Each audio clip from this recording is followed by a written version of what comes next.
Aujourd'hui, à nos chroniques santé, je m'entretiens avec le docteur Desautels sur l'hormonothérapie. Bonjour, docteur Desautels. Bonjour, Maude. Qu'est-ce que l'hormonothérapie? L'hormonothérapie, quand on parle d'hormonothérapie, on parle des hormones sexuelles. Ces hormones-là, quand on commence à en manquer, on commence à avoir des symptômes. C'est ce qui se passe autour de la ménopause ou de l'andropause chez les hommes. Alors, on a trois mêmes types d'hormones, les hommes et les femmes, les estrogènes, la progestérone, la testostérone, mais en quantité différente. Ce qui fait qu'on est une femme avec des caractères féminins ou qu'on est un homme avec des caractères masculins. Alors, on a des récepteurs partout dans le corps. Donc, quand on commence à manquer d'hormones, on a des manifestations et différents symptômes. C'est pour ça qu'elles sont importantes, elles sont multifonctionnelles. Donc, elles touchent plusieurs systèmes dans le corps humain. Et quels sont les symptômes d'un manque d'hormones, de ces hormones sexuelles? Ah, Maude, un manque d'hormones, ça peut amener bien des symptômes puis bien des problèmes. Entre autres, des bouffées de chaleur, pas dormir la nuit, ouvrir les couvertes parce qu'on a trop chaud, avoir des problèmes de peau qui vieillit ou de sécheresse de peau. On peut même développer de l'acné autour de la ménopause, les cheveux, les troubles de mémoire. Qu'est-ce que je suis en train de faire? Donc, l'irritabilité, avoir la mèche courte pour des situations qui, avant, on n'avait pas trop de misère à gérer.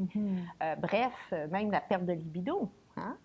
C'est des hormones qui sont impliquées partout. Donc, ça peut amener un paquet de symptômes et un paquet de problèmes aussi. Il y a beaucoup de mythes autour de l'hormonothérapie. Alors, comment on peut sortir les mythes puis la réalité? Là? Comment on peut faire la différence? C'est complexe, mais en même temps, il faut faire la lumière là-dessus. Ouais. Le problème, le mythe le plus répandu autour des hormones, c'est celui de la peur du cancer. On pense que les hormones causent le cancer. Alors, il faut relativiser le tout parce que les hormones nous gardent en santé et nous protègent aussi.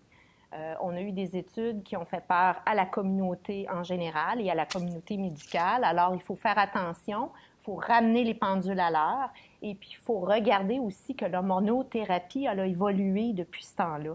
Alors, on ne faisait pas de distinction entre les hormones synthétiques ou les hormones bioidentiques, la façon de les prendre aussi.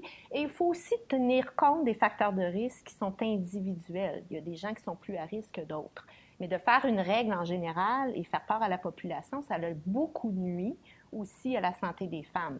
Parce que les facteurs de protection, on les a évincés. Okay. Et on le sait maintenant que c'est important pour garder notre santé, vieillir en santé aussi, puis la prévention des maladies à long terme. Et vous avez parlé d'hormones bioidentiques et d'hormones synthétiques. Quoi la différence entre les deux? Bien, les hormones synthétiques, c'était des hormones qui sont fabriquées en laboratoire. Les hormones bioidentiques, elles sont identiques à ce que le corps fabrique. Donc, il y a différentes formulations. Les formulations qui sont le plus santé ou qui ont été reconnues comme étant le plus santé sont les formes plus transdermiques ou transmuqueuses. D'accord. Comme ça, on ne passe pas par le foie et on a un taux sanguin qui est stable. Okay. Donc, ça a été démontré que c'était plus santé. Et on doit regarder où est-ce qu'on s'en va pour savoir combien on en a de besoin. Parce que toi, comme moi, on ne métabolise pas de la même façon ce qu'on prend. Et comment on le sait quand on en a besoin d'hormonothérapie? Justement, on est différent. Qu'est-ce qui fait que je le sais? Bien, premièrement, si tu as des symptômes. Qu'on a alors, nommé il faut tantôt. que tu consultes. Puis, on peut aller voir dans le sang. Okay. On a des paramètres sanguins. On peut mesurer dans le sang différentes quantités d'hormones et voir en fonction des symptômes, de la clinique, du questionnaire qu'on fait qui est à chaque personne différent, comment on va ajuster le traitement ou l'hormonothérapie. Mais on doit regarder dans le sang, premièrement, traiter, puis revérifier pour s'assurer qu'on le prescrit de façon sécuritaire et que la personne réagit bien aussi au traitement. Donc, le stress a le dos large, mais le stress, c'est pas la cause de tous nos symptômes. Donc, c'est bon d'aller voir son médecin et de comprendre rapidement si ça pourrait être un débalancement hormonal qu'on a. Absolument. Je pense que si on commence tôt dans le processus des changements ou des symptômes, meilleurs sont nos facteurs de santé à long terme. En fait, l'hormonothérapie personnalisée, Maude, c'est de la prévention des maladies à long terme. Ouais. On sait que si on a un débalancement hormonal, on est plus à risque de développer des maladies comme l'ostéoporose, Même dans la prévention du diabète, les hormones auraient un rôle à jouer. Dans la santé mentale, dans l'énergie, dans le mieux-être, dans le bien-être. Donc, pour moi, qui est médecin, de faire de l'hormonothérapie, c'est de faire de la prévention des maladies, puis d'assurer ou d'essayer de donner des chances de vieillir en santé à ma clientèle. Et à quel âge on peut commencer à faire l'hormonothérapie? Puis pendant combien de temps on peut en faire? Y a-t-il une prescription? On va être là-dessus pendant 40 ans?